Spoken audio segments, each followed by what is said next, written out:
বঙ্গোপসাগরের বলেশ্বরের মোহনায় জালাল মাঝি নামের এক জেলের জালে মিলল 18 কেজি ওজনের কোরাল, যা বিক্রি হয়েছে 20,000 টাকায়।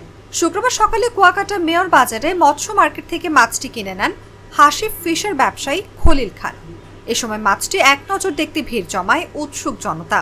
এর আগে ওই জেলে বৃহস্পতিবার ভোরে বঙ্গোপসাগরের বলেশ্বর নদীর সাগর মোহনায় জাল ফেলে মাছটি ধরেন।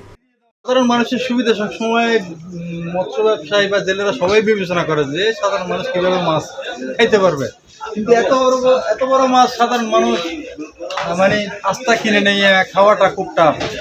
এটা যদি কাইটা কেজি হিসেবে বিক্রি করে সেক্ষেত্রে হয়তো সাধারণ মানুষ খাইতে পারে, তবে এটা দোকানদার কখনোই এটা মানে কাইটে বিক্রি করবে না, আস্থায় বিক্রি করবে। সেক্ষেত্রে এটা হয়তো দেশের যারা বড় রাঘব বোয়াল তাদের জন্যই বেটার। জালাল মাঝি জানান, বলেশ্বর নদীর সাগর মোহনায় জাল ফেলার পর অন্যান্য মাছের সঙ্গে এই কোরাল মাছটি ধরা পড়ে। মাছটি সুস্বাদু হওয়ায় চাহিদা অনেক, খুব ভালো দামে বিক্রি করেছে। এটা আমার জন্য অনেক উপকারের। সিস্টেমের নাম হয়েছে হাসিফ ফিশ, কুয়াকাটা। এটা পাইছে সুন্দরবন ওই খালের ভিতরে, মানে মোহনা পাওয়া যায়।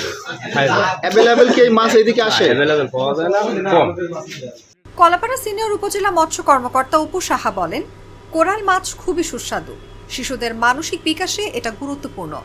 বিশেষ করে পায়রা, বিষখালী, বলেশ্বর ও সুন্দরবনের মোহনাগুলোতে জেলেদের জালে ইলিশের পাশাপাশি এসব মাছ ধরা পড়ে।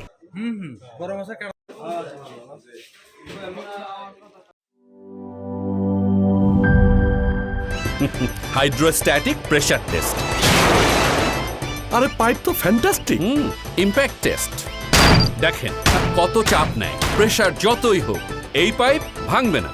মাটির 1250 ফুট পর্যন্ত গভীর চাপ নিতে পারে আরএফএল ইউপিভিসি গ্লাস পাইপ। পাইপের বস, না কিনলে লস।